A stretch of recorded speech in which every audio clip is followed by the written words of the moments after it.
Hello everyone and welcome back to our Krisar academy channel. तर विद्यार्थी मित्रांनो, आपण आजच्या या व्हिडिओमध्ये कंबाईन ग्रुप सीचा 4 फेब्रुवारी 2023चा झालेला म्हणजेच आज झालेला जो पेपर आहे, तर आजच्या या पेपरमध्ये जे इंग्लिश या विषयामध्ये जे प्रश्न आपल्याला विचारले आहेत, तर हे सर्व प्रश्नांचा आपण आजच्या या व्हिडिओमध्ये सविस्तर आपण ॲनालिसिस करणार आहोत. डिअर फ्रेंड्स, बघा या ठिकाणी जो आहे तर आपला पहिला प्रश्न आहे. कंबाईन ग्रुप सी 4 फेब्रुवारी 2023 रोजी झालेला हा पेपर आहे. या पेपरमध्ये आपल्याला पाहायचं आहे की इंग्लिश या विषयामध्ये आपल्याला कशा प्रकारे प्रश्न विचारले तर ते सविस्तर आपण सगळे प्रश्न पाहणार आहोत. मग या ठिकाणी बघा, पहिला शब्द आहे अनइनहॅबिटेबल. आता आपण या ठिकाणी काय करतो, आपल्याला असं वाटतं की यार हॅबिटेबल, त्याच्यानंतर ऑलरेडी याच्यामध्ये इन पण आहे, अन पण आहे. तर इनहॅबिटेबल आणि अनइनहॅबिटेबल, तर हा शब्द आहे तर याचा मिनिंग विचारला आहे. तर अनइनहॅबिटेबल, जर इनहॅबिटेबल जे असते तर याचा अर्थ होतो की राहण्यास योग्य. तर अनइनहॅबिटेबल म्हणजेच काय असते, अनसुटेबल फॉर लिव्हिंग इन, म्हणजे राहण्यास योग्य नसलेली जे ठिकाण आहे तर त्याला आपण म्हणतोय अनइनहॅबिटेबल. तर म्हणून याचं पहिल्याचं उत्तर येणार आहे एक, म्हणजे 61 नंबरच्या प्रश्नाचं उत्तर येणार आहे 1. त्याच्यानंतर नेक्स्ट आहे 62 झेनिथ ऑफ पॉवर. या ठिकाणी लक्षात घ्यायचं आहे झेनिथ ऑफ पॉवर. मग याच्यामध्ये लक्षात घ्या, झेनिथ ऑफ पॉवर जे आहे तर झेनिथ ऑफ पॉवर. आता झेनिथ या शब्दाचा अर्थ काय होतो, कळस. झेनिथ म्हणजेच काय, टॉप लेवल. झेनिथ या शब्दाचा अर्थ होतो कळस. मग ज्यांनी पाठीमागची प्रिव्हियस इयर क्वेश्चन पेपर जे ओकॅब्युलरी पाहिलेली आहे तर त्याच्यामध्ये तुमच्या लक्षात येईल झेनिथ हा शब्द विचारलेला आहे. मग झेनिथ म्हणजेच काय, कळस किंवा टॉप लेवल. तर झेनिथ ऑफ पॉवर म्हणजेच या ठिकाणी काय असणार आहे, टॉप पोझिशन. तर या ठिकाणी आपण काय म्हणतोय, टॉप पोझिशन. ठीक आहे. त्याच्यानंतर नेक्स्ट आहे 63 नंबरचा प्रश्न बघा, अ silver lining in a dark cloud. आता हे सुद्धा प्रिव्हियस इयर क्वेश्चन पेपरमध्ये जर तुम्ही फ्रेजेस असतील, ओकॅब्युलरी वाचले असेल तर तुम्हाला लक्षात येईल की ही पण फ्रेज या ठिकाणी विचारलेला आहे. मग अ silver lining in a dark cloud याच्यामध्ये पहिलं ऑप्शन आहे a profitable agreement, the last opportunity. त्याच्यानंतर प्लेन डीलिंग, याच्या अगोदर याच्या खाली प्लेन डीलिंग आहे. आणि इथं जे आहे इथं काय आहे, रे ऑफ होप. तर या लक्षात ठेवायचं आहे याच्यामध्ये मग रे ऑफ होप हे याचं उत्तर येणार आहे, जे की 4 नंबरचं ऑप्शन आहे. अ silver lining in dark cloud म्हणजेच काय, लक्ष द्या म्हणजेच काळोख ढग आहेत आणि त्याच्यामध्ये एक सिल्वर लाइनिंग म्हणजेच काय, सगळं अंधार आहे त्याच्यामध्ये एक आहे आशा निर्माण करणारी एखादी गोष्ट, म्हणजेच या ठिकाणी काय करायचंय, रे ऑफ होप या ठिकाणी याचं उत्तर येणार आहे. चला नेक्स्ट बघू, आयडेंटिफाय द करेक्ट सेंटेन्स. या ठिकाणी आपल्याला विचारलंय आयडेंटिफाय द करेक्ट सेंटेन्स. आता जर डिअर फ्रेंड्स हा जो प्रश्न तुम्ही पाहिला तर हा प्रश्न पाठीमागच्या क्वेश्चन पेपरमध्ये आपल्याला हा प्रश्न सेम प्रश्न त्या ठिकाणी जो विचारलेला आहे, फक्त याच्यामधलं एक वाक्य चेंज केलेलं आहे. मग बघा या ठिकाणी मी नंतर तुम्हाला दाखवतो हा प्रश्न कसा विचारला आहे तिथं, आणि या ठिकाणी आपल्याला कसं दिलेलं आहे. बघा करेक्ट सेंटेन्स विचारला आहे. करेक्ट सेंटेन्स म्हणल्याच्या नंतर he is a finest young player around at the moment. मग या ठिकाणी पहिलं वाक्य बरोबर आहे का, नाही. कारण फायनेस्ट हे काय आहे, एसडी ॲडजेक्टिव्ह आहे. मग सुपरलेटिव्ह डिग्री ॲडजेक्टिव्हच्या पूर्वी आपण काय करतो, द आर्टिकल वापरतो, म्हणजे पहिलं वाक्य चुकीचं आहे. विचारलंय काय, करेक्ट सेंटेन्स. मग आपल्याला या ठिकाणी लक्षात घ्यायचं आहे ज्या ज्या ऑप्शनमध्ये ए आहे तर ते कट करायचं. त्याच्यानंतर next she was a company director Wien she retired. या ठिकाणी हे वाक्य 100% बरोबर आहे. कारण आपल्या लक्षात घ्यायचं आहे कंपनी डिरेक्टर या वाक्यामध्ये डिरेक्टर हा शब्द नाऊन आहे, सिंग्युलर नाऊन आहे, आणि कंपनी हा शब्द या वाक्यामध्ये ॲडजेक्टिव्हचं काम करतोय. मग ॲडजेक्टिव्हच्या नंतर जर सिंग्युलर काउंटेबल नाऊन असेल तर आपण ॲडजेक्टिव्हच्या पूर्वी अ किंवा ॲन आर्टिकल वापरत असतो, हे कंपल्सरी आहे. आणि म्हणून या ठिकाणी हे दुसरं वाक्य बरोबर आहे. Sydney is the capital city of New South Wales. तर याच्यामध्ये लक्षात ठेवायचं Sydney is the capital city. तर यामध्ये लक्षात काय ठेवायचं डिअर फ्रेंड्स, येस. मग हे पण बरोबर आहे आणि म्हणून या ठिकाणी बी आणि सी या ठिकाणी बरोबर आहे. याच्यामध्ये बघा आपल्याला हा प्रश्न कसा विचारला होता अगोदरच्या पेपरमध्ये. हा प्रश्न जो आहे तर कंबाईन ग्रुप सी 2018च्या पेपरमध्ये विचारलेला आहे. तर यामध्ये पहिला विचार, doctor Simmons has taken on the position of the head of department. या ठिकाणी हा दिला होता.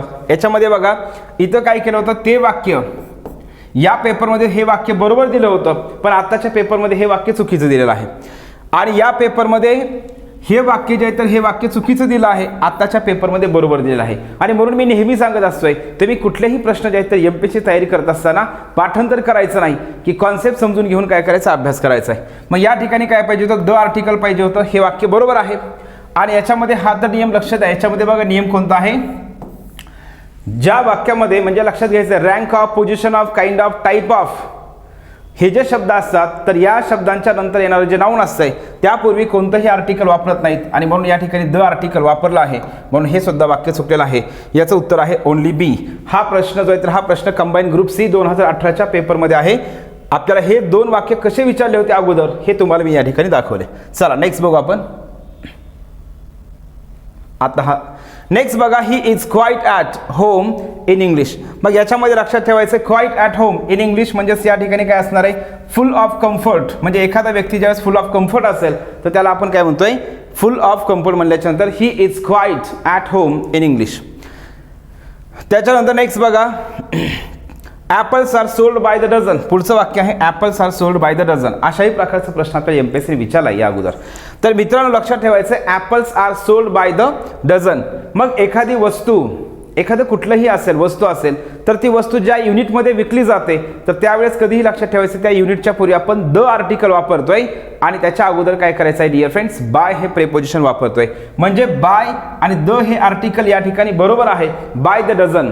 मग mangoes are sold by the dozen असेल, mangoes are purchase by the dozen असेल, या ठिकाणी बाय द डझन हे या ठिकाणी बरोबर आहे. कारण एखादी वस्तू ज्या युनिटमध्ये विकली जाते त्यापूर्वी आपण काय करतो, द आर्टिकल वापरतो आणि त्याच्या अगोदर बाय हे प्रेपोजिशन वापरतोय. ह्या दोन्ही गोष्टी खूप महत्त्वाच्या आहेत. बाय हे प्रेपोजिशन पण महत्त्वाचं आहे आणि द हे आर्टिकल पण महत्त्वाचं आहे. परंतु एखादी वस्तू जर किलोमध्ये विकली जात असेल तर त्याला आपण काय म्हणतोय, इन अ किलो असतंय. काय असतंय, इन अ किलो. हे लक्षात घ्यायचं, इथं लिहितो मी इन अ किलो. मग यामध्ये लक्षात घ्यायचंय ज्यावेळेस डझन असेल, लिटर असेल, डझन असेल, लिटर असेल, मीटर असेल, आपण असं वाक्य म्हणतोय diesel is sold by the litre. त्याच्यानंतर cloth is sold by the metre. पण या ठिकाणी लक्षात ठेवायचंय किलो जर असेल तर इन अ किलो असतंय आणि म्हणून या ठिकाणी पहिलं वाक्य बरोबर आहे. पहिलं वाक्य या ठिकाणी काय आहे डिअर फ्रेंड्स, बरोबर आहे. त्याच्यानंतर next, he is clever of the two boys. He is clever of the to. मग तुम्हाला लक्षात आलं पाहिजे ऑफ द टू ची रचना आहे. साधारणतः ऑफ द टू ची रचना ज्यावेळेस असते तर ऑफ द टू च्या रचनेमध्ये सीडी ॲडजेक्टिव्ह पूर्वी आपण काय करतो, द आर्टिकल वापरतोय. ऑफ द टू च्या रचनेमध्ये सीडी ॲडजेक्टिव्ह पूर्वी आपण द आर्टिकल वापरतो. काही वेळेस काय केलं जात आहे, म्हणजे विदाउट द आर्टिकलचं पण वाक्य दिलं जात आहे, परंतु आपण या ठिकाणी याला थोडंसं आपण साईडला ठेवू. त्याच्यानंतर बघा, iron and coal are found in abundance in India. तर याच्यामध्ये हे पण वाक्य बरोबर आहे. ए वाक्य तर बरोबर आहे, ए वाक्य या ठिकाणी बरोबर आहे. आता तिसरं ऑप्शन जे आहे तर याच्या खाली डिअर फ्रेंड्स ऑप्शन गेले आहेत, ए अँड सी आहे. इथं काय आहे, ए अँड सी इथं ऑप्शन आहेत. मग ओनली ए अँड सी. मग याचं उत्तर काय आहे, तर याचं उत्तर जे आहे तर याचं उत्तर हे ओनली ए अँड सी. कारण इथं ए बी सी असं तर ऑप्शन या ठिकाणी दिलेलं नाही आणि म्हणून 66 नंबरच्या प्रश्नाचं उत्तर हे काय असणार आहे, ए अँड सी. हे दोन्ही वाक्य बरोबर आहेत. ए अँड सी बरोबर आहेत. या ठिकाणी जे बी आहे तर बी हे या ठिकाणी चुकीचं आहे. कारण या ठिकाणी he is the cleverer of the two boys. Of the टूच्या रचनेमध्ये सी डी ॲडजेक्टिव्ह पूर्वी आपण द हे आर्टिकल वापरतोय आणि म्हणून या ठिकाणी हे वाक्य या ठिकाणी असं पाहिजे होतं. मग हे 66 नंबरच्या प्रश्नाचं उत्तर ए आणि सी या ठिकाणी बरोबर आहे. खाली जरी ऑप्शन तुम्हाला नाही दिसते तर मी इथं लिहितोय ए आणि सी बरोबर आहे, बी चुकलेला आहे. मग आपल्याला करेक्ट विचारलेलं आहे. चला नेक्स्ट बघू पुढचा प्रश्न, आयडेंटिफाय द करेक्ट सेंटेन्स. तर मित्रांनो यामध्ये कधीही लक्षात ठेवायचं आहे जे आयदर ऑर असेल, नायदर नॉर असेल, नॉट ओनली बट ऑल्सो असेल, ऑर असेल, नॉर असेल, यांनी ज्या वेळेस हे जे आहेत तर ह्या कंजंक्शनचा नियम काय आहे, या कंजंक्शनच्या पहिल्या पार्टसोबत जर व्हर्ब असेल तर दुसऱ्या पार्टसोबत पण व्हर्ब असायला पाहिजे. म्हणजे पहिल्या पार्टसोबत जी पार्ट ऑफ स्पीच असते तीच पार्ट ऑफ स्पीच दुसऱ्या पार्टसोबत पण असते आणि म्हणून या ठिकाणी काय करायचं बघा, नॉट ओनली सोबत इथं शी आहे म्हणजे प्रोनाउन आहे, पण पुढे बट ऑल्सो सोबत ॲक्टेड हे व्हर्ब आहे म्हणजे या ठिकाणी चुकीचं आहे.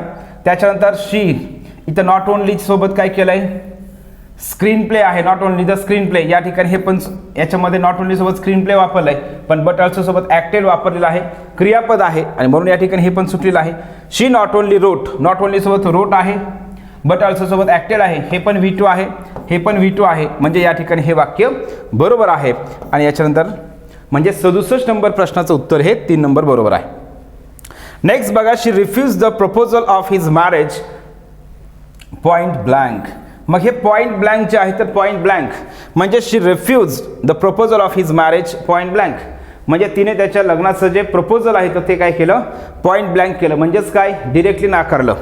मग याला काय करायचं आहे, डिरेक्टली म्हणजेच सरळ सरळ काय केलं, नाकारलं. या अर्थाने आपण काय करतोय डिअर फ्रेंड्स, 68 नंबरच्या प्रश्नाचं उत्तर पॉईंट ब्लँकचं उत्तर येत आहे डिरेक्टली. नेक्स्ट बघा 69. Yes 69. If I had been in his place. आता खरं पाहता जर तुम्ही विचार जर केला, या वाक्याचा जरी विचार केला तर मित्रांनो या ठिकाणी खरं पाहता हा जो प्रश्न आहे तर या प्रश्नामध्ये काय पाहिजे होतं, वाक्याचा जर विचार केला तर वुड हॅव डन पाहिजे होतं. काय पाहिजे होतं पुढं, would have done. If I had been in his place, जर मी त्याच्या जागी असतो तर I would have done differently, तर मी वेगळ्या प्रकारे ते केलं असतं. या अर्थाने पाहिजे होतं, इथं वुड हॅव डन पाहिजे होतं. या वाक्यामध्ये खरं पाहता ऑप्शन काय पाहिजे होतं, वुड हॅव डन पाहिजे होतं. पण या ठिकाणी वुड हॅव नाही, इथं वुड डन दिलं, हे चुकलेलं आहे. शॅल हॅव डन तर येत नाही, कारण हॅड बीन. लक्षात ठेवायचं आपण इफ स्टेटमेंटमध्ये ज्यावेळेस इफ सोबत आपण त्याचे 4 स्टेटमेंट आहेत, टाईप 0, टाईप 1, टाईप 2, टाईप 3. या टाईप 3 मध्ये इफ सोबत पास्ट परफेक्ट टेन्स असतो आणि पुढं वुड हॅव प्लस V3 वापरतो, कुड हॅव प्लस V3 वापरतोय, माइट हॅव प्लस V3 सुद्धा वापरतोय. तर या ठिकाणी वुड हॅव प्लस V3 पाहिजे होतं. शुड हॅव डन पण आपण यूज करतोय. शुड हॅव डन म्हणजेच काय, एखादी क्रिया करायला पाहिजे होती, एखादी क्रिया करायला पाहिजे होती या अर्थाने आपण वापरतोय. म्हणजे something was good to do but wasn't done. एखादी क्रिया करणं योग्य होतं, चांगलं होतं, परंतु ती क्रिया केलीच नाही, यासाठी शुड हॅव डन वापरतात. परंतु मला या ठिकाणी वाक्याचा जर अर्थ घेतला, if I had been in his place, जर मी त्याच्या जागी असतो तर मी ते वेगळ्या प्रकारे केलं असतं. हे वाक्य बरोबर होतंय, मी वेगळ्या पद्धतीने करायला पाहिजे होतं, तरी कसं होणार आहे, तर हे वाक्य या ठिकाणी बरोबर नाही. पण दिलेला ऑप्शन जे आहे तर त्याचा विचार केला तर या ठिकाणी 2 नंबर बरोबर आहे. पण मी तुम्हाला पुन्हा एकदा सांगेल डिअर फ्रेंड्स, हे जे आहे तर हे मिनिंगफुल ऑप्शन या ठिकाणी हे सुद्धा होत नाही. ठीक आहे. आता हे शुड हॅव बीन डन, तर हे पण तेच आहे, पास्ट परफेक्ट टेन्सच आहे. सॉरी, शुड हॅव बीन पण हे आहे, पण शुड हॅव बीन, परंतु यामध्ये लक्षात ठेवायचं शुड हॅव बीन सोबत पण परफेक्ट प्लस बीन वापरलेला आहे, प्लस पुढे V3 वापरलेला आहे, परंतु हे पॅसिव्ह वाईजमध्ये, त्यामुळे हे तर येणार नाही. इथं खरं पाहता खरं ऑप्शन काय पाहिजे होतं, वुड हॅव डनच पाहिजे होतं. म्हणजे मी या ठिकाणी लक्ष द्या, आपण इफ सोबत पास्ट परफेक्ट टेन्स जर असेल तर पुढे वुड हॅव बी असतंय, कुड हॅव पण असतंय, माइट हॅव पण असतंय, पण प्रत्येकाचा अर्थ वेगळा होतोय. शुड हॅव सुद्धा आपण वापरू शकतोय. मग शुड हॅव कसं असणार आहे, जर तुला माझा मोबाईल नंबर माहीत होता तर तू मला कॉल करायला पाहिजे होता. म्हणजेच if you had non my mobile number you should have called me. तर हे वाक्य झालं शुड हॅवचं वाक्य असं होणार आहे. परंतु या ठिकाणी चला दिलेल्या ऑप्शनपैकी मग कुठलं बरोबर आहे तर त्याचा विचार करून आपण 2 नंबरचं या ठिकाणी बरोबर आहे. नेक्स्ट बघा, ही फेल टू. आता इथं लक्ष द्या, टर्न डाऊन म्हणजेच काय असतं, रिजेक्ट करणे.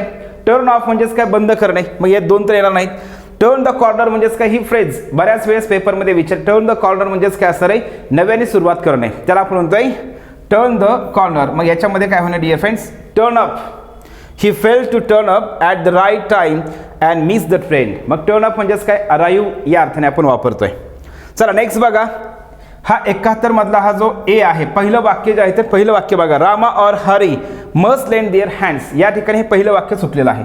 का चुकलेलं आहे, कारण याचा नियम असा आहे, जेव्हा 2 नाऊन हे ऑर असेल, नॉर असेल, either or, neither nor, not only but also, आपला जो सब्जेक्ट आणि व्हर्ब ॲग्रीमेंटचा रूल आहे त्याच्यानुसार हे ठरत आहे.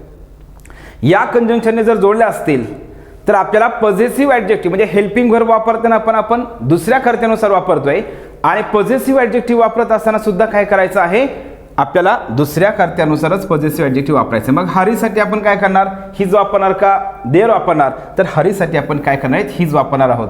आणि म्हणून या ठिकाणी हिथं देअर आहे, हे वाक्य चुकलेलं आहे. हा प्रश्न कुठे विचारला आहे, हा प्रश्न विचार आत्ताचा राज्यसेवा 2022च्या पेपरमध्ये विचारलेला आहे, जसं या ठिकाणी रिपीट केलेला आहे, पण तिथं करेक्ट करून दिलं होतं, इथं चुकीचं दिलं आहे. तुम्हाला दाखवतो लगेच कशा प्रकारे बघा प्रश्न विचारला आहे या ठिकाणी राज्यसेवेला. यामध्ये राज्यसेवेला बघा इथं प्रश्न विचारला, राज्यसेवा, हा राज्यसेवा 2022चा पेपर आहे. राम और Hari must lend his hand. तर या ठिकाणी हे हिज दिलं होतं बरोबर, म्हणून या ठिकाणी हे वाक्य बरोबर होतं. लक्षात आलंय. चला नेक्स्ट बघा, मग या ठिकाणी पहिलं वाक्य चुकीचं आहे. मग ज्या ज्या ऑप्शनमध्ये ए आलेलं आहे तर ते ऑप्शन चुकलं. इथं ए आहे चुकीचं आहे, इथं ए आहे चुकीचं आहे, इथं ए आहे चुकीचं आहे. म्हणजे या ठिकाणी आपण डायरेक्ट उत्तरापर्यंत पोहोचलेलो आहोत, तर ते म्हणजेच काय, 4 नंबरचा ऑप्शन बरोबर. चला बी आणि सी बरोबर आहे. मग याच्यामध्ये ही आणखी एक गोष्ट तुम्हाला खरंच याच्यामध्ये जर पाहिलं, नन ऑफचा रूल सुद्धा काय आहे, नन ऑफ जे आहे तर नन ऑफचा रूल असा आहे, नन ऑफच्या नंतर सुद्धा आपण प्लुरल नाउन वापरतो, मात्र येणारं हेल्पिंग वर्ब हे सिंग्युलर वापरतात. सिंग्युलर हेल्पिंग वर्ब वापरतात. पण त्याच्यामध्ये आणखी एक गोष्ट असं आहे, त्याला एक आणखी एक रूल आहे. आता आपण जर पाठीमागचे एमपीएससीचेच क्वेश्चन पेपर जर पाहिले, नन ऑफचे आपल्याला खूप सारे वाक्य विचारतात. आता राज्यसेवा 2021च्या पेपरमध्ये सुद्धा नन ऑफचं वाक्य विचारलेलं आहे. मग नन ऑफचा रूल काय आहे? नन ऑफच्या नंतर प्लुरल नाऊन आणि सिंग्युलर हेल्पिंग वर्ब वापरतात. परंतु त्याच्यामध्ये किती असे काही बुक्स आहेत, तर त्या पुस्तकामध्ये सुद्धा दिलंय नन ऑफ हे प्लुरल पण वापरतात आणि सिंग्युलर पण वापरतात, पण सिंग्युलर हेल्पिंग वर्ब ॲक्सेप्टेबल आहे. मग या ठिकाणी जे आहे, तर मी तर तुम्हाला सांगितलं पहिलं वाक्य चुकीचं आहे, तर याच्यावरच आपण उत्तरापर्यंत पोहोचतो. ए हे, तर या ठिकाणी मग वेअर जे आहे, तर वेअरच्या जागी खरं पाहता त्या ठिकाणी वॉज पाहिजे होतं. काय पाहिजे होतं? वॉज पाहिजे होतं, कारण हे प्लुरल नाऊन आणि आपण सिंग्युलर हेल्पिंग वर्ब वापरत असतो, या ठिकाणी पाहिजे होतं. पण नन ऑफ हा जो शब्द आहे, तर नन ऑफच्या नंतर आपण प्लुरल हेल्पिंग वर्ब पण वापरतोय. पण मित्रांनो पुन्हा एकदा सांगतोय, तुम्ही जर पाठीमागचे सगळे क्वेश्चन पेपर एमपीएससीचे जर पाहिले, तर त्याच्यामध्ये काय केलं आहे? सिंग्युलर हेल्पिंग वर्ब दिलेलं आहे. चला मग आपण याच्यामध्ये हे ठीक आहे.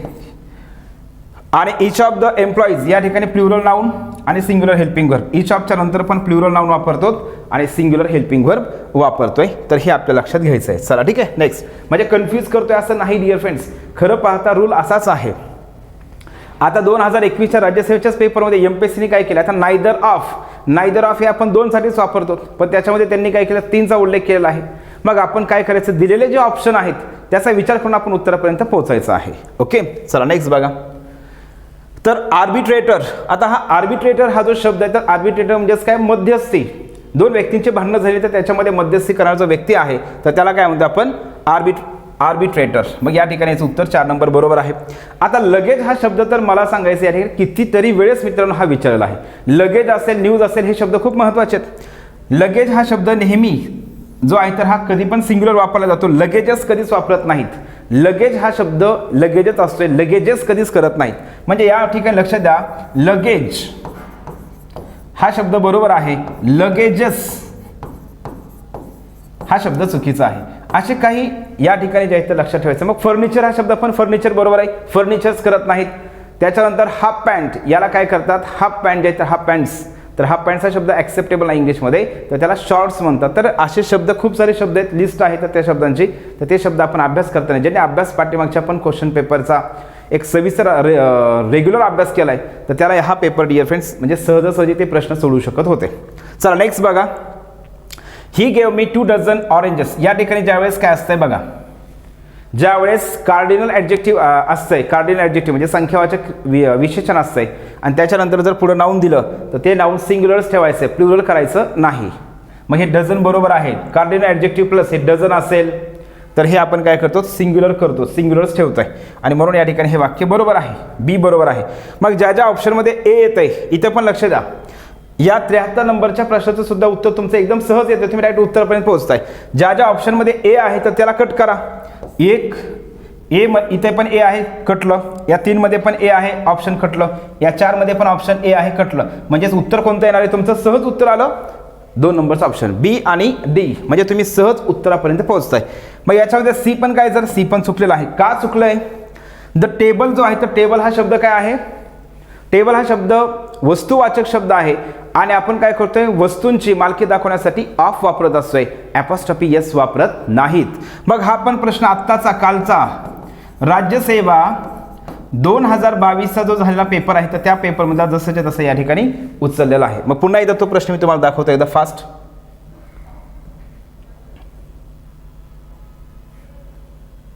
या ठिकाणी बघा, हाच प्रश्न घेतला इथं, the tables leg is broken. तर हे अशा प्रकारे काय करतं? एमपीएससी करत आहे. म्हणून मी तुम्हाला वारंवार सांगतोय, जे विद्यार्थी आणखी आत्ता सध्या पण म्हणजे जे नवीन आहेत किंवा जे विद्यार्थी अभ्यास करत आहेत, एमपीएससी तयारी करत आहेत, तर मित्रांनो तुम्हाला मी रिक्वेस्ट करतोय की क्वेश्चन पेपर पडला, एमपीएससीचा पेपर झाला की लगेच तो पेपर घेतला पाहिजे. मराठी असू द्या, इंग्लिश असू द्या, कुठलाही विषय असू द्या, कशा प्रकारे प्रश्न विचारले आहेत तर तुम्ही हे क्वेश्चन पेपर जास्तीत जास्त पाहणं गरजेचं आहे. क्वेश्चन पेपर पडला की आपण त्याचे झेरॉक्स काढणं गरजेचं आहे. झेरॉक्स काढत जा आणि झेरॉक्स काढले की लगेच ते सोडवायला सुरुवात करत जा. आपल्याला किती जमतं हे पण चेक करत जा आणि त्याच्यामध्ये कशा प्रकारे कॉन्सेप्ट विचारले तर ते पण आपण पाहणं गरजेचं आहे. अशा पद्धतीने जर तुम्ही गेलात तरच खरं तुम्ही काय करत आहात? या एमपीएससीच्या एकदम ट्रॅकवरती आहात. क्वेश्चन पेपर तुम्ही एमपीएससी तयारी करताय पण क्वेश्चन पेपर पडतात, मग तुम्ही कुठलाही क्वेश्चन पेपर असू द्या, एमपीएससीचा कुठलाही क्वेश्चन पेपर असेल, डिपार्टमेंट पीएसआय असेल, त्याच्यानंतर डिपार्टमेंटल एएसओ असू द्या, स्टेनोग्राफर असू द्या, राज्यसेवा असेल, कंबाईन ग्रुप बी असेल, ग्रुप सी असेल, कुठलाही पेपर असू द्या किंवा टेक्निकल कंबाईन असेल, टेक्निकल कंबाईन जरी असेल तरी देखील काय करायचं, क्वेश्चन पेपर झाला की लगेच आपण तो क्वेश्चन पेपर प्रिंट काढून घ्यायचा आहे. मोबाईलवरती क्वेश्चन पेपर बघायचा नाही. प्रिंट काढल्याच्यानंतर तुम्हाला काय होते, त्या ठिकाणी बऱ्यापैकी कॉन्सेप्ट लवकर लक्षात येतात. तर त्यासाठी ही गोष्ट करत जा डिअर फ्रेंड्स. तर डिअर फ्रेंड्स बघा, यामध्ये तुम्हाला लक्षात घ्यायचं आहे. आपला पुढचा प्रश्न आहे choose the correct option in which, म्हणजेच करेक्ट स्पेलिंगचा आपल्याला प्रश्न विचारला आहे. Correctly spelled word. मग यामध्ये आपल्याला लक्षात घ्यायचं आहे. तर आता अगोदर ज्यावेळेस असा प्रश्न विचारला जातो त्यावेळेस तुम्ही एक सिंपल गोष्ट लक्षात ठेवायची. तर काय करायचं आहे, जे शब्द आपल्याला याच्यामध्ये येत असतात, माहीत असतात स्पेलिंग, तर ते शब्द काय करायचे, अगोदर त्याचं जे आहे तर ते शब्द अगोदर चेक करायचे. आता ज्या विद्यार्थ्यांनी पाठीमागचे previous year question, previous year vocabulary वाचलेले आहे, प्रिव्हियस इयर ओकॅब्युलरी केलेलं आहे, तर त्याला जे आहे तर त्याला हा शब्द माहीत आहे. सॅनाटोरियम हा शब्द याच्या अगोदर विचारला आहे. सॅनाटोरियम म्हणजेच काय, अशा प्रकारचं ठिकाण असे हवा पालट करण्यासाठीचं ठिकाण, म्हणजे जे स्पेशली जे फुफ्फुस, जे लंग्स, जे पेशंट असतात तर त्यांच्यासाठीचं जे आहे तर त्याला आपण म्हणते सॅनाटोरियम. तर या ठिकाणी लक्ष द्या, सॅनाटोरियम हा जो शब्द आहे तर याचं स्पेलिंग सॅने, इथं सॅने आहे, इथं सॅने आहे, त्याच्यामुळे 1 आणि 4 हे चुकीचं आहे. आता राहिलं 2 आणि 3. त्याच्यानंतर आपल्याला डिझास्ट्रस, याचं स्पेलिंग तर माहिती आहे, हे डिझास्ट्रस असं तर नसतंय, म्हणून आपलं उत्तर काय झालं, 2 नंबरचं ऑप्शन या ठिकाणी बरोबर आहे. चला पुढचा प्रश्न बघू. या ठिकाणी काय केलेलं आहे डिअर फ्रेंड्स, आपल्या लक्षात घ्यायचं आहे. तर यामध्ये जे आहे तर याच्यामध्ये तुम्हाला सिंपल लक्षात ठेवायचं. पुढचं वाक्य बघा, तर they are preparing lessons for the ensuing examinations. मग या ठिकाणी हे वाक्य बरोबर आहे. Ranjan is doing this important work for the last 5 days, for the last 5 days. मग या ठिकाणी लक्षात घ्यायचं आहे डिअर फ्रेंड्स. तर यामध्ये जे आहे तर तुम्हाला सिंपल लक्षात घ्यायचं आहे. तर इथं लक्षात घ्या, am is are plus V I N G, Ranjan is doing, आणि या ठिकाणी काय आहे, फॉर द लास्ट 5 days. तर यामध्ये तुम्हाला सिंपल लक्षात घ्यायचं आहे, फॉर द लास्ट 5 days. मग आपण या वाक्याचा टेन्स कोणता आहे, प्रेझेंट कंटिन्युअस टेन्स आहे. कोणता टेन्स आहे, प्रेझेंट कंटिन्युअस टेन्स. आणि आपला रूल असा आहे, हे जे प्रेझेंट कंटिन्युअस टेन्स असतो तर या प्रेझेंट कंटिन्युअस टेन्समध्ये आपण कधीही सिन्स आणि फॉर हे जे शब्द आहेत तर सिन्स स्टार्टिंग टाइम दाखवण्यासाठी किंवा फॉर हे ड्युरेशन दाखवण्यासाठी आपण कधीही यूज करत नाहीत. आणि म्हणून या ठिकाणी लक्षात घ्यायचं आहे, या ठिकाणी हे जे वाक्य आहे तर हे वाक्य चुकलेलं आहे. या ठिकाणी काय पाहिजे होतं, हॅज बीन पाहिजे होतं, म्हणजे हे वाक्य या ठिकाणी बरोबर आलं असतं. मग आपल्याला माहीत आहे फॉर हे लास्ट जे आहे ना, लास्ट ड्युरेशन दाखवणारे जे शब्द असतात तर त्यामध्ये आपण काय करतोय, ह्या लास्ट प्लस ड्युरेशन दाखवणाऱ्या शब्दापूर्वी आपण सिन्स पण वापरतोय, फॉर पण वापरतोय. सिन्स कधी वापरायचं असतंय, जर द आर्टिकल नसेल तर सिन्स वापरायचं आहे, आणि द आर्टिकल असेल तर फॉर वापरायचं. म्हणजे बघा हे का सांगतोय, कारण या पेपरमध्ये आपल्याला समजा आता हा असा प्रश्न विचारला आहे, पण कदाचित पुढं आपल्याला असाही प्रश्न विचारला जाऊ शकतोय. म्हणून या ठिकाणी सिन्स लास्ट 5 days हे लक्षात घ्यायचे, सिन्स लास्ट 5 days. मग इथं पण काय आहे, लास्ट आहे, आणि पुढं काय करतोय, ड्युरेशन दाखवणारा शब्दच आहे, परंतु याच्यापूर्वी द आर्टिकल नाही, म्हणून या ठिकाणी हे बरोबर आहे. आणि ज्या वेळेस फॉर आपल्याला वापरायचं, यासाठी आपण फॉर पण वापरतोय, लास्ट 5 days यासाठी आपण फॉर पण वापरतोय, पण फॉर जर वापरायचं असेल तर या लास्टच्या पूर्वी द आर्टिकल असायला पाहिजे. मग या ठिकाणी हे बरोबर आहे. मग या ठिकाणी लास्ट जे आहे ना, हे ह्या लास्टच्या ऐवजी पास्ट असंही वापरतात बरं का, काय, फॉर द पास्ट 5 days अशाही पद्धतीने आपण यूज करतोय. आपल्याला हे लक्षात घ्यायचं डिअर फ्रेंड्स. आणि आपण हे विश्लेषण करत असताना काय करतोय, जरी थोडा व्हिडिओ मोठा होत असला तरी जे विद्यार्थी तयारी सध्या करत आहेत त्या विद्यार्थ्यांना त्याचा फायदा व्हावा यासाठी आपण डिटेलमध्ये जाण्याचा थोडासा प्रयत्न करतोय. चला नेक्स्ट बघू आपण पुढं. मग यामध्ये आता लक्ष द्या, जर बी वाक्य हे जर या आपण कॉन्सेप्टचा जर विचार करतो हे चुकीचं असेल तर मग तुम्हाला उत्तरापर्यंत सहज असं पोहोचायचं आहे. ज्या ज्या ऑप्शनमध्ये बी आहे तर त्याला कट करा. इथं पण बी आहे, 3 नंबरमध्ये पण बी आहे, मग उत्तर आपलं डायरेक्ट काय झालं, ए या ठिकाणी बरोबर आहे. मग याच्यामध्ये आता खरं पाहता हे पण वाक्य बरोबर आहे, परंतु आपलं जे बी वाक्य जे तर बी वाक्य जर चुकीचं असेल तर मग बाकीचे बी वाक्य जर चुकीचं असेल, ज्या ज्या वाक्यामध्ये बी येत आहे तर ते कटलं, ज्या ज्या ऑप्शनमध्ये बी येत आहे तर ते ऑप्शन कट होतात, एलिमिनेट होतात. मग आपल्या ह्या एलिमिनेशन मेथडने आपण डायरेक्ट काय करतोय, उत्तरापर्यंत पोहोचतोय. ठीक आहे, तर इथं काय पाहिजे होतं, हॅज बीन पाहिजे होतं. चला नेक्स्ट पुढचा बघू. तर या ठिकाणी बघा पुढचा प्रश्न आहे मॅच द पेयर्स. मग मॅच द पेयर्स हा जो आहे तर यामध्ये तुम्हाला लक्षात ठेवायचं, ज्या विद्यार्थ्यांनी पाठीमागची ओकॅब्युलरी जी आहे तर प्रिव्हियस इयर ओकॅब्युलरी रीड केलेली आहे, त्यांनी व्यवस्थित केलेली आहे, तर तुम्ही या प्रश्नाचं उत्तर सहज तुम्ही देऊ शकताय. मग यामध्ये लक्ष द्या, इथं जे आहे तर काय, क्रेड्युलस आणि फॅटलिस्ट, तसेच जिप्सी हा शब्द देखील तर हे जे शब्द आहेत तर हे शब्द ज्यांनी अभ्यास केला आहे, थोडेसे रीड केले तर ते सहज उत्तरपर्यंत पोहोचू शकतात. आणि हा एस्केपिस्ट हा शब्द देखील आता लक्षात जरी वाचला नसेल तरी पण या ठिकाणी काय करू शकता तुम्ही, याच्यामधून तुम्ही सहज जाऊ शकताय. तर यामध्ये लक्ष द्या आता, तर एस्केपिस्ट असेल तर त्याच्यानंतर जिप्सी असेल, फॅटलिस्ट असेल. ज्यावेळेस मॅच द पेअरचा प्रश्न दिला जातो त्यावेळेस काय करायचं, जे शब्द आपल्याला येतात त्याच्या अगोदर जोड्या लावून घ्यायच्या.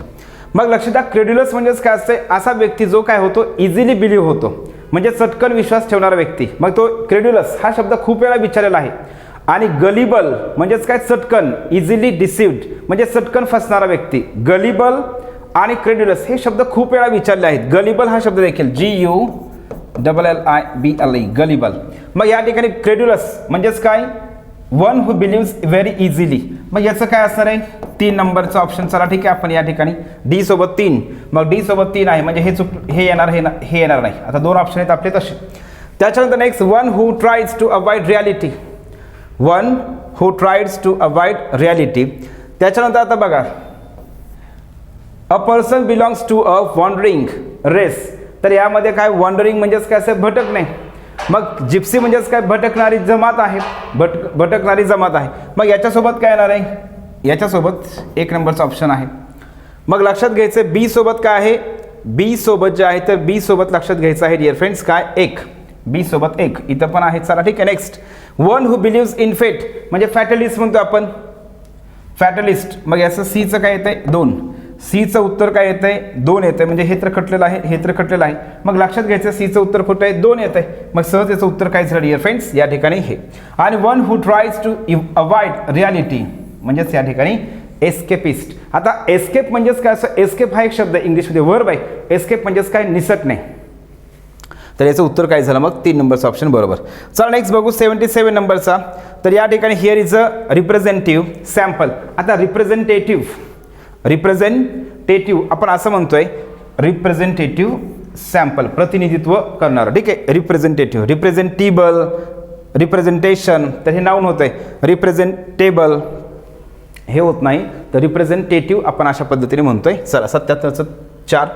They perform the same dash dash task all day. मग रिपिटेशन होणार आहे का नाही, तर नाऊन येणार आहे. इथं आपल्याला काय करायचं आहे, तर या ठिकाणी बघा, they perform the same repetitive task all day. मग या ठिकाणी रिपिटेटिव्ह या ठिकाणी बरोबर आहे. चला ठीक आहे, नेक्स्ट बघा, one who poses to be better than what he really is. तर या ठिकाणी लक्षात काय ठेवायचं आहे, हायब्रो हा जो शब्द आहे तर हायब्रो हा शब्द आहे. तर या ठिकाणी लक्षात काय करायचं आहे, हायब्रो हा शब्द या ठिकाणी डिअर फ्रेंड्स बरोबर येतोय. म्हणजेच याच्यामध्ये काय करतोय आपण, जे आहे तर आहे त्याच्यापेक्षा म्हणजे जास्त शो करणार, दाखवणारा व्यक्ती, तर त्याला आपण म्हणजे विद्वान आहे असं दाखवणारा व्यक्ती, त्याला आपण म्हणतोय हायब्रो. नेक्स्ट बघा, the building was badly damage. मग आता बॅडली डॅमेज म्हणजेच काय, the building was badly damage म्हणजेच काय या ठिकाणी असणार आहे बॅडली. मग या ठिकाणी निश्चितच काय होणार, सिव्हिअरली. आता बॅडली म्हणजेच काय, सिव्हिअरली तर होत आहे. मग याचं उत्तर हे सिव्हिअरली असं त्या अर्थाने घेतलं तर हे. 81 नंबरचा बघा, हा प्रश्न जो आहे तर हा प्रश्न रिपीट पण आहे पाठीमागच्या क्वेश्चन पेपरमध्ये पण. जर तुम्ही पाहिलं जे पार्ट्स ऑफ स्पीच आहे तर त्याच्यामध्ये जर पाहिलं पार्ट ऑफ स्पीचवरती जे प्रश्न विचारले तर ते जर पाहिले तर तुमच्या लक्षात येईल की अशा प्रकारचा प्रश्न आपल्याला विचारला आहे. दुसरी गोष्ट महत्त्वाची, हे जे आपलं the same word use as a different part of speech, याच्यामध्ये जे रेनर मार्टिनचं जे पुस्तक आहे त्याच्यामध्ये असे बरेच शब्द दिलेले आहेत. तर त्या लिस्टमध्ये हे असंच जसं आहे तसंच हा जसंच्या तसा तिथला प्रश्न कॉपी पेस्ट आहे म्हणून आपण. दे अराइव्ड सून आफ्टर. बघा आता, दे अराइव्ड सून आफ्टर. अराइव्ड कधी, सून आफ्टर म्हणजेच या ठिकाणी हे कधी पोहोचले, तर सून आफ्टर म्हणजेच या ठिकाणी लक्षात घ्यायचं आहे हे कशाचं काम करत आहे, ॲडव्हर्बचं काम करत आहे. कारण हे कशाबद्दल माहिती सांगते, क्रियेबद्दल माहिती सांगते म्हणून ॲडव्हर्ब आहे हे. चला मला वाटतं ॲडव्हर्ब म्हटल्याच्यानंतर या ठिकाणी आपण डायरेक्ट उत्तरापर्यंत पोहोचतोय वाटतंय. त्याच्यानंतर next, he takes after his father. Takes after, take after म्हणजेच काय या ठिकाणी काळजी घेणे म्हणतो आपण. तर या ठिकाणी ही टेक्स आफ्टर या ठिकाणी हे प्रिपोजिशनचं काम करतंय. कशाचं काम करतंय, हे प्रिपोजिशन आहे, हे प्रिपोजिशनचं काम करतंय, प्रिपोजिशन. मग या ठिकाणी ॲडव्हर्ब आणि प्रिपोजिशन. चला इथं आपण उत्तरापर्यंत पोहोचतो, म्हणजे हे प्रिपोजिशन आहे. पुढं पण जाऊ, after ages shall sing his glory.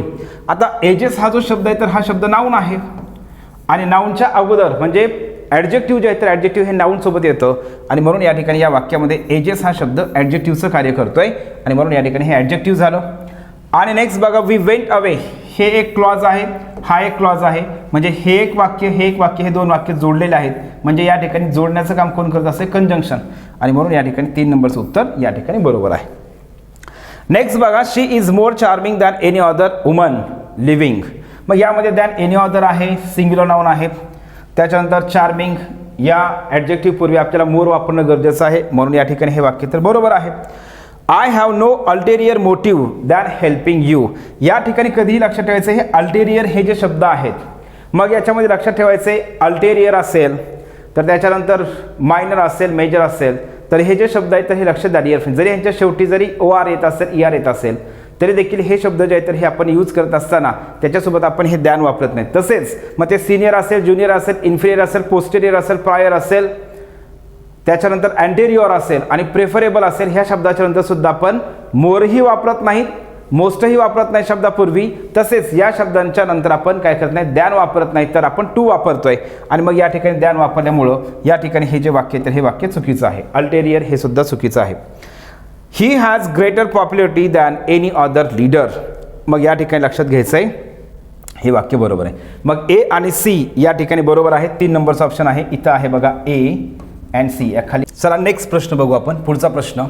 तर बघा, which of the following sentences are grammatically correct. आता या ठिकाणी आपल्याला वाक्य दिले 4, तर याच्यामध्ये कोणतं वाक्य बरोबर आहे असं विचारलंय.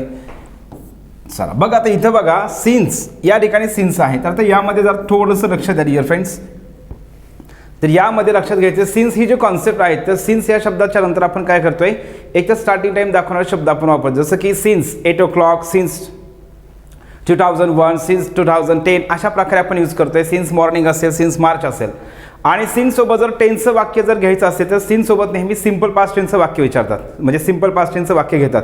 म्हणजे या ठिकाणी जे कम आहे ना, तर या ठिकाणी काय पाहिजे होतं, केम पाहिजे होतं. तर हे नंबर 1. नंबर 2, जर तुम्ही पाठीमागचा 2020चा राज्यसेवेचा पेपर जर पाहिला तर त्यामध्ये अशाच प्रकारचं वाक्य विचारलंय, प्रेझेंट परफेक्ट टेन्सचं वाक्य, पुढं सिन्स आहे तर त्याच्यानंतर सिंपल पास्ट टेन्स. आणि त्याच्यानंतर दुसरी गोष्ट आणखी एक महत्त्वाची, डिपार्टमेंटल PSIचा जरी क्वेश्चन पेपर पाहिला त्यामध्ये सुद्धा आपल्याला अशा प्रकारचा प्रश्न विचारलेला आहे. तर सिन्स सोबत आपण नेहमी सिंपल पास्ट टेन्स आपण वापरतोय जर टेन्सचं वाक्य असेल तरी, आणि प्रेझेंट परफेक्ट टेन्स सोबत आपण पुढं सिन्स सोबत सिंपल पास्ट टेन्स वापरतोय. तर हा सुद्धा प्रश्न डिअर फ्रेंड्स या ठिकाणी आता खरं पाहता हे दोन्ही वाक्य मग तसे तर चुकीचे आहेत. ठीक आहे, पण आता याच्यामध्ये आपण चला तरी पण आपण अवेलेबल ऑप्शन सध्या आहे तर त्याचा आपण विचार या ठिकाणी करू. आता नॉट पण आहे आणि नॉर पण आहे. मग आपल्याला ही जे पेअर आहे तर ही पेअर काय असते, एक तर नायदर नॉर असते. नायदर सोबत आपण काय करतोय, नॉर वापरतोय, नायदर नॉर. तर हे लक्षात घ्यायचं, पण या ठिकाणी हे तर चुकीचं आहे. मग या ठिकाणी बी बरोबर आहे. कोणतं बरोबर आहे, बी. मग बी सोबत आता या ठिकाणी तर बी सोबत तर पेअर कुठली आहे, पहिलंच आहे, मग बी आणि सी. मग या ठिकाणी आपण काय करू, हे बरोबर करू. पण मी पुन्हा एकदा सांगितलं तर कमच्या ऐवजी काय पाहिजे होतं, केम पाहिजे होतं. चल नेक्स्ट बघा, he said I went to my friends house yesterday. आता हा प्रश्न बऱ्यापैकी सिंपल होता, ज्यांनी व्यवस्थित अभ्यास केले तर त्यांना तर एकदम सहज तुम्ही उत्तरापर्यंत पोहोचू शकताय. तर या ठिकाणी सेड दॅट केलं, आयचा बदल काय करतोय आपण स्पीकरनुसार करतोय. मग काय करतोय, ही केला.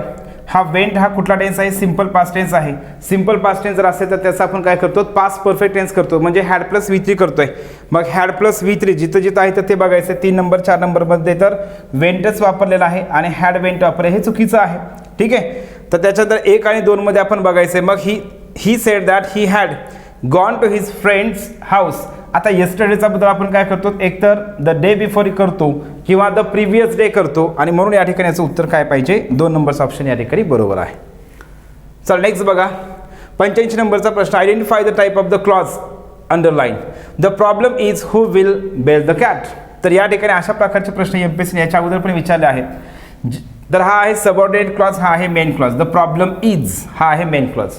मग द प्रॉब्लेम इज हा मेन क्लॉज आहे, तर या मेन क्लॉज आहे तर हा main clause the problem is. आपण जर मेन क्लॉजला व्हॉटने प्रश्न विचारता येणार उत्तर काय असते, नाऊन क्लॉज असते. मग what is the problem, problem काय आहे, तर प्रॉब्लेम आहे who will bell the cat. हा मग काय झाला डिअर फ्रेंड्स उत्तर. जेव्हा आपण मेन क्लॉजला व्हॉटने प्रश्न विचारतो आणि येणारं उत्तर जर काय असेल, संपूर्ण क्लॉज असेल, तर त्याला काय म्हणतो आपण, नाऊन क्लॉज म्हणत असतोय. मग या ठिकाणी नाऊन क्लॉज हा होईल. आणि दुसरी गोष्ट महत्त्वाची, हू ने कधीही लक्षात द्या, हू ने कधीही ॲडव्हर्ब क्लॉज सुरू होत नाही. आणि दुसरी गोष्ट महत्त्वाची, हू जे आहे तर हूने ॲडजेक्टिव्ह क्लॉज सुरू होतो, पण त्याच्या अगोदर नाऊन असायला पाहिजे असते. हूच्या अगोदर नाऊन असेल, नाऊन किंवा प्रोनाऊन असेल, तर आपण तो क्लॉज काय म्हणतो, आपण ॲडजेक्टिव्ह क्लॉज म्हणतोय. तर त्याच्यामुळे या ठिकाणी याचं उत्तर सहज नाऊन क्लॉज येतं आहे. आणि त्या नाऊन क्लॉजमध्ये सुद्धा नाऊन क्लॉजमध्ये पण टाईप आहेत, subject of the verb, object of the verb, complement of the verb. तर हा त्याच्यामध्ये कुठला आहे, कॉम्प्लिमेंट ऑफ द व्हर्ब. ज्या वेळेस टू बीचे हेल्पिंग व्हर्बच्या नंतर एखादा क्लॉज येतो त्याला आपण काय म्हणतोय, complement of the verb. Next बघा, आता आपल्या पॅसेज, आता एक रिअल तुम्हाला खरं सांगायचं म्हणजे डिअर फ्रेंड्स, हा जो पॅसेज आहे तर बऱ्यापैकी सोपा पॅसेज दिला होता. बऱ्यापैकी म्हणजेच काय, खूप सोपा पॅसेज होता.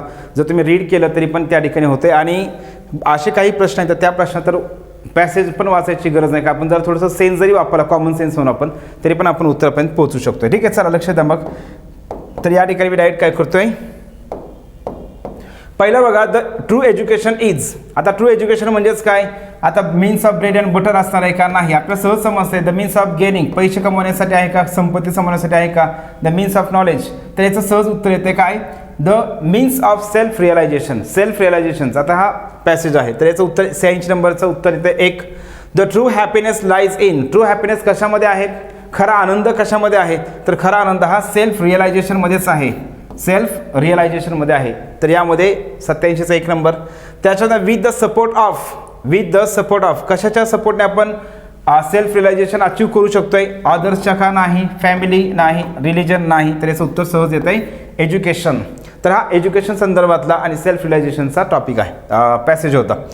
What is the strength of our nation, म्हणजे आपल्या नेशनची स्ट्रेंथ काय आहे, तर स्ट्रेंथ हे जे एज्युकेटेड पीपल तर आहेच, पण याच्यामध्ये मिलिटरी पण एवढं नाही. तर आपल्याला जे दिलं या पॅसेजमध्ये सहज सहज उत्तर दिलेलं आहे, sum total of strengths of people. तुम्ही जर पॅसेज बघितलं तर सहज उत्तर याच्यामध्ये येतं आहे. नेक्स्ट बघा, the liability of nation is, म्हणजे लॅबिलिटी काय, आपली स्ट्रेंथ जर sum total of strength people, strengths of people असेल, आपला जर स्ट्रॉंग पॉईंट जर काय असेल, हे जर असेल, तर मग लॅबिलिटी काय आहे, तर लॅबिलिटी काय आहे डिअर फ्रेंड्स, बरोबर आहे, poor, illiterate and backward people. तर ही आपली काय आहे, लॅबिलिटी आहे. तर याच्यामध्ये मग हे अशा पद्धतीने याचं उत्तर येतं 90 नंबरच्या प्रश्न. चला पुढचा प्रश्न बघू. तर आय सॉ अ लुनॅटिक. आता याच्यामध्ये काय केलं जातं, थोडंसं नवीन शब्द याच्यामध्ये इंट्रोड्यूस केलेले आहेत. मग पॉलिसेमी आहे आणि त्याच्यानंतर हायपोनेमी आहे. ठीक आहे, तर याच्यामध्ये लक्षात घ्यायचं, पॉलिसेमी म्हणजेच काय असेल, पॉलिसेमी ही कशी कॉन्सेप्ट आहे, म्हणजेच एकच शब्द पण त्याचे वेगवेगळ्या प्रकारचे अर्थ. आता पॉली म्हणजेच काय, मेनी. आपल्याला माहिती आहे, आपण रूट वर्ड घेतलेले आहेत. पॉलीचा अर्थ काय होतं, मेनी. मग पॉलिसेमी एक आहे आणि मोनोसेमी एक आहे. मोनोसेमी आणि पॉलिसेमी. मोनोसेमी म्हणजेच काय, त्या शब्दाचा एकच अर्थ, आणि पॉलिसेमी म्हणजेच काय, शब्द तोच पण त्या शब्दाचे त्या ठिकाणी जे आहे ते लक्षात घ्यायचं आहे, तर वेगवेगळ्या प्रकारचे अर्थ, त्याला आपण म्हणतोय पॉलिसेमी. लक्षात आलं. तर या ठिकाणी पॉलिसेमी म्हणजे अशा प्रकार आहे, एकच शब्द पण त्याचे वेगवेगळ्या प्रकारचे अर्थ. जसं की आता लक्षात द्या, बँक हा शब्द आहे. मग बँक या शब्दाचा अर्थ, बँक म्हणजेच काय, जिथे आपण पैसे डिपॉझिट करतो ती पण बँक. आणि बँकचा दुसरा अर्थ काय होतोय, मग काठ. मग नदी असेल, नदीचा काठ असेल, कॅनलचा काठ, त्याला आपण म्हणतोय bank of the river. Bank of the river. हे अशा प्रकारचे जे शब्द त्याला आपण म्हणतोय पॉलिसेमी म्हणतोय. लक्षात आलं. लाईट हा शब्द, LIGH लाईट. लाईट या शब्दाचे पण खूप सारे अर्थ आहेत. लाईट म्हणजे हलका, लाईट म्हणजे प्रकाश, लाईट म्हणजे वजनाने लाईट वेट, हलका आहे. किंवा लाईटचा दुसरा अर्थ होतो, तिसरा अर्थ होतो फिकट. तर असे जे शब्द असतात त्याला आपण पॉलिसेमी म्हणतोय.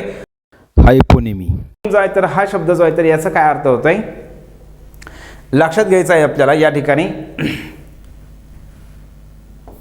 म्हणजे याच्यामध्ये तुम्हाला लक्षात घ्यायचं आहे, तर हे काय करतात, सब कॅटेगरी दर्शवतात. मग समजा फॉर एक्झाम्पल काय आहे, dogs and cats are hyponyms of animals. मग त्याच्यानंतर नेक्स्ट समजा काय, कलर रेड आहे, ब्ल्यू आहे, त्याच्यानंतर येलो आहे. तर red, blue and yellow are hyponyms of colour. Next आहे कोलंबस सेट आउट टू. आता यामध्ये डिस्कवर आणि इन्व्हेंट. आता मी तलाठी ऑनलाईनची क्वेश्चन पेपर जे येतं त्याचे व्हिडिओ ॲनालिसिस सिरीज सुरू केली. तर त्याच्यामध्ये सुद्धा हा इन्व्हेंट आणि डिस्कवर हा शब्द 2019च्या तलाठी पेपरमध्ये विचारलेला आहे. तर डिस्कवर आणि इन्व्हेंट हे दोन जे शब्द आहेत तर हे आपल्या लक्षात घ्यायचे आहे डिअर फ्रेंड्स. डिस्कवर म्हणजेच काय, अशी गोष्ट जी जगामध्ये अस्तित्वात आहे, जगामध्ये अस्तित्वात असलेल्या गोष्टीचा शोध लावणं, त्याला म्हणायचं डिस्कवर. त्याला म्हणायचं आपण डिस्कवर. आता कोलंबसने जे आहे कोलंबसने अमेरिकेचा शोध लावला. मग काय म्हणतो आपण, कोलंबस डिस्कवर्ड अमेरिका. म्हणजे अगोदरच अस्तित्वात होती ती गोष्ट पण त्याचा शोध लावणे, त्याला आपण म्हणतो डिस्कवर. आता जे डिस्कवरी चॅनल आहे जे ॲनिमल्स आहेत, प्राणी आहेत, तर या ॲनिमलच्या ज्या हालचाली आहेत तर त्या ऑलरेडी जगामध्ये आहेत, फक्त ते आपल्याला माहीत नाहीत. पण तशा गोष्टी माहीत होणं, त्याचा शोध लागणं, त्याला म्हणतात डिस्कवर. आणि इन्व्हेंट हा जो शब्द आहे तर इन्व्हेंट म्हणजेच काय, नव्याने शोध लावणे, एखाद्या गोष्टीचा नव्याने शोध लावणं, त्याला आपण म्हणतो इन्व्हेंट. मग एरोप्लेनचा शोध लागला त्याला आपण म्हणतो इन्व्हेन्शन. मग जेवढी पण टेक्नॉलॉजी आहे तर ह्या टेक्नॉलॉजीचा शोध लागतो त्याला आपण म्हणतो इन्व्हेन्शन.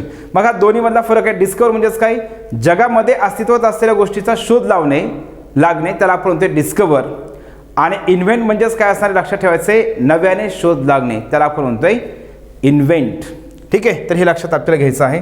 तर याचं उत्तर काय होणार आहे मग, डिस्कवर आणि invent. Columbus set out to discover India but discovered America. तर या ठिकाणी लक्षात काय ठेवायचं आहे, डिस्कवरच आहे बरोबर याच्यामध्ये पण. 4 नंबरचा ऑप्शन या ठिकाणी बरोबर येत आहे. आणि Edison invented the electric lamp, ज्याचा नव्याने शोध लावला, अस्तित्वात ती गोष्ट नव्हती अगोदर जगामध्ये पण ती नव्याने शोध लागला, त्याला म्हणायचं इन्व्हेन्शन.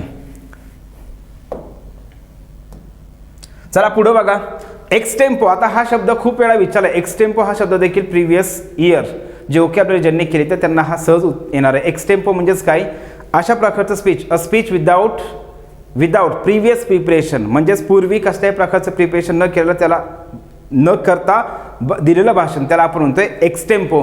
आणखी एक शब्द आहे त्याच्यामध्ये इम्प्रॉम्प्टू, विदाउट प्रिपरेशन म्हणतो आपण त्याला इम्प्रॉम्प्टू. असा एक शब्द MPSCने आपल्याला विचारलेला आहे, इम्प्रॉम्प्टू. तर लक्षात घ्यायचं, एक्सटेम्पो म्हणजेच काय, speech without preparation, a speech made without preparation, म्हणजे प्रिपरेशन न करता केलेलं भाषण, त्याला आपण म्हणतोय एक्सटेम्पो. त्याच्यानंतर नेक्स्ट बघा, the hut was filled with smoke. तर या ठिकाणी हे तर काय आहे, वॉज प्लस V3 या ठिकाणी पॅसिव्ह वाईसमध्ये आहे. आपल्याला विचारलं आहे पॅसिव्ह वाईसमध्ये कोणतं वाक्य पहिलं तर आहे. मग ज्याच्यामध्ये ए येतं तर ते तर आपलं ऑप्शन असणारच आहे. 4 नंबरचा ऑप्शन B आणि C आहे बरं का, B अँड C ते खाली गेलेलं आहे. तर हे ए नंबर तर आहे. चला, ए तर बरोबर आहे. मग ज्यामध्ये ए येतं आहे तर ते आपलं उत्तर आहे. ज्यामध्ये ए येतं आहे तर ते उत्तर आहे. म्हणजे या ठिकाणी बघा आता ए तर आहे. चल नेक्स्ट बघा, the child was tormented by thirst. तर याच्यामध्ये आता टॉर्मेंटेड जो आहे तर काय असणार आहे, हा शब्द जो आहे तर टॉर्मेंटेड हा शब्द या ठिकाणी ॲडजेक्टिव्हचं काम करतोय. जसं टायर्ड म्हणतो आपण, तर तशा पद्धतीने काय, हा टॉर्मेंटेड हा शब्द आहे. ठीक आहे. त्याच्यानंतर नेक्स्ट बघा, she was confined to bed with fever. मला वाटतं या ठिकाणी कन्फाईन हा जो शब्द आहे तर डिपार्टमेंटल ASO 2022चा जो पेपर झाला त्या पेपरमध्ये अशा प्रकारचा प्रश्न आपल्याला विचारलेला आहे. मग कन्फाइंड, तर कन्फाइंड या ठिकाणी वॉज प्लस V3 हे क्रियापद आहे. मग या ठिकाणी हे बरोबर आहे. आणि जर तुम्ही उत्तर याच्यामध्ये जर पाहिलं, हे बी जे आहे तर बी जर येत नसेल तर या ठिकाणी ए जिथं जिथं ऑप्शन येते तर ते उत्तर आहे. मग हे बी आणि सी तर येणार नाही, हे बी पण येणार नाही. मग आपलं उत्तर कोणतं आहे, ए आणि सी या ठिकाणी बरोबर आहे. 3 नंबरचा ऑप्शन बरोबर आहे. आपल्याला काय करायचं आहे, इलिमिनेशन मेथड जे आहे त्याचा सुद्धा आपण त्या ठिकाणी आधार घेऊन फास्ट तुम्ही उत्तरापर्यंत पोहोचू शकताय. हा प्रश्न विचार आहे टॅग संदर्भात आहे, question tag. I have a camera. ज्यावेळेस आता लक्ष द्या, हॅव हा जो शब्द आहे तर या वाक्यामध्ये हॅव हा शब्द जो आहे तर हॅव हा शब्द मेन व्हर्ब म्हणून वापरलेला आहे. काय वापरला आहे, मेन व्हर्ब. तर यामध्ये तुम्हाला लक्षात घ्यायचं आहे, ज्यावेळेस हॅव हा शब्द मेन व्हर्ब म्हणून वापरला जातो, हॅव हा शब्द मेन व्हर्ब म्हणून वापरला जातो, त्यावेळेस त्या वाक्याचा क्वेश्चन टॅग करताना आपण डू हे वापरतोय. मेन हेल्पिंग व्हर्ब आपण डू हे वापरतोय. म्हणजे त्यावेळेस पण तुम्हाला सांगितलं त्या वाक्याचा क्वेश्चन टॅग हा डोंट करायला पाहिजे. आणि इथं सुद्धा क्वेश्चन टॅग काय पाहिजे, डोंटच पाहिजे, डोंट आय असं पाहिजे. पण बऱ्याच पुस्तकामध्ये काय केलं, हॅवला हॅवच ठेवलेला आहे, हॅवला हॅवच ठेवलेला आहे. पण आपण या ठिकाणी आपण जो आपला ग्रामरचा रूल आहे तर त्यानुसार आपण जाऊ. इथं डोंट पाहिजे होतं, म्हणजे याला थोडंसं आपण इथं समजू, ह्याला हे वाक्य चुकीचं आहे. स्टॉप दॅट नॉईज हा प्रश्न परीक्षेमध्ये MPSCने याच्या अगोदर विचारला आहे प्रिव्हियस इयर क्वेश्चनमध्ये. आता स्टॉप दॅट नॉईज हे आज्ञार्थी वाक्य आहे. आज्ञार्थी वाक्याचा क्वेश्चन टॅग आपण काय करतो, विल यू करत असतोय. वाक्य बरोबर आहे. I had a bath, hadn't I. या ठिकाणी बरेच विद्यार्थी गोंधळलेले असतात. हॅड जे आहे तर हॅड हे या पहिल्या वाक्यामध्ये हेल्पिंग वर्ब पहिलं हेल्पिंग वर्ब आहे आणि हे V3 आहे. काय आहे, V3 आहे. मग हॅड या वाक्याचा क्वेश्चन टॅग काय करायचं, हॅडंट आय हेल्पिंग वर्ब आहे ना याच्यामध्ये, म्हणून बरोबर. जर याच्यामध्ये काय असतं, या ठिकाणी दुसरं जर हॅड नसतं, आय हॅड अ बाथ असं जर असतं तर त्याचा क्वेश्चन टॅग काय झाला असता, डिडंट आय झाला असता. आणि म्हणून या ठिकाणी बी आणि सी बरोबर आहे. तर याचं उत्तर मग 4 नंबरचा ऑप्शन या ठिकाणी बरोबर आहे. ठीक आहे. चला नेक्स्ट पुढचा प्रश्न आहे बघा, कॅच. आता या ठिकाणी काय केलं, catch the opportunity Wien it comes, म्हणजे जेव्हा संधी येईल तर तेव्हा ती पकड. मग या ठिकाणी कॅच हा शब्दाचा अर्थ काय होते, पकडणे. मग पकडण्यासाठी काय करतं, सीज, SEIZE, सीज म्हणजे पण पकडणे, सीज द अपॉर्च्युनिटी. तर या ठिकाणी काय करतोय, सीज हा आहे. सीज या शब्दाचा अर्थ काय होते, थांबवणे, स्टॉप करणे. तर या अर्थाने सीज हा वापरतोय आपण. चला नेक्स्ट 97 नंबरचा प्रश्न आहे. तर याच्यामध्ये हे थोडे ऑप्शन खाली गेलेले आहेत. तर मी या ठिकाणी लिहितो 1 नंबरचं ऑप्शन, 97 नंबरच्या प्रश्नाचं 1 नंबरचं ऑप्शन इथं लिहितोय, गो, बरं इथं लिहितो, ठीक आहे. चला 97 नंबरचा प्रश्न, त्याचं पहिलं ऑप्शन आहे गो डाऊन, दुसरं ऑप्शन आहे गो फॉर, तिसरं ऑप्शन आहे इथं हे दिसतात, ठीक आहे. मग लक्ष द्या 97 नंबरचा प्रश्न, 97. मग यामध्ये काय, यू विल नीड टू, आता गो इन टूच म्हणतो आपण त्याला, go in to the subject in greater detail. मग आपण त्या सब्जेक्टमध्ये जाणं गरजेचं आहे. तर या अर्थाने 97चं गो इन टू द बरोबर आहे. नेक्स्ट बघा, लॉस ऑफ मेमरी. तर हा शब्दसुद्धा ॲमनेशिया हा शब्द कितीतरी वेळेस परीक्षेमध्ये विचारला आहे. ॲमनेशिया हा शब्द या ठिकाणी विचारला आहे. मग बघा एचं उत्तर काय असणार, एचं 3, एचं काय आहे 3 आहे, एसाठी 3. मग एसाठी 3 म्हणल्याच्यानंतर मला तर वाटतं उत्तर सहजच येते आपलं. चला एचं 3. मग ज्यांनी पाठीमागची ओकॅब्युलरी व्यवस्थित रीड केली आहे त्याला एक सहज, हे ॲमनेशिया हा शब्द मी पुन्हा सांगतोय, याच्या अगोदर पण MPSCने विचारलं. ॲमनेशिया स्मृतिभ्रंश म्हणतो आपण, loss of memory, loss of voice, त्याच्यानंतर एक a spiritual power given by God. मग या ठिकाणी आणि song in praise of God म्हणजे आपण म्हणतो ना भजन. तर या ठिकाणी याला काय म्हणतो, हिम या ठिकाणी आहे. तर याचं उत्तर मग काय झालं, मग उत्तर आपलं येतं आहे डिअर फ्रेंड्स, बरोबर तेच आहे. 1 नंबरचं ऑप्शन या ठिकाणी सहज बरोबर आहे. तर बघा, the old house has outlast the war. तर याच्यामध्ये काय करायचं, stood up to, stood up for, stood out, stood by. तर या ठिकाणी लक्षात आहे stood up to the war म्हणजेच काय, वॉर संपेपर्यंत. The old house was stood up to the war या ठिकाणी जे आहे तर मग या ठिकाणी लक्षात घ्यायचं आहे आउटलास्ट. मग पहिलं ऑप्शन येईल. तर they dash dash killed the merchant for his purse. मग आता एक किल्ड येणार आहे का, नाही. तर किल म्हणजेच मारणे, पण मर्डर करणे म्हणजे एखाद्या कुठल्या तरी कारणासाठी मर्डर करणे, कशासाठी तरी मर्डर करणे, मारणे. तर या अर्थाने आपण वापरतोय मर्डर या ठिकाणी डिअर फ्रेंड्स बरोबर आहे. पण या सगळ्या प्रश्नांचा आपण सविस्तर ॲनालिसिस केलेला आहे. तर येणाऱ्या परीक्षेमध्ये सुद्धा आपण ह्या सर्वांनी जे विद्यार्थी जे आहेत तयारी करत आहेत, तर तुम्ही ह्या सगळ्या क्वेश्चन पेपरचा व्यवस्थित अभ्यास करणं गरजेचं आहे. याचंच काय करा, एक प्रिंट काढून घ्या, झेरॉक्स तुमच्यासोबत ठेवा आणि ह्याला एकदम व्यवस्थित रीड करा. शब्द कशा प्रकारे विचारित, कशा प्रकारे कॉन्सेप्ट विचारित ते एकदम व्यवस्थित बघा. आणि येणाऱ्या परीक्षेची, ज्या परीक्षेची तुम्ही तयारी करत आहात त्या परीक्षेची तयारी करत असताना हे अशाच पद्धतीने जाण्याचा या ठिकाणी प्रयत्न करा.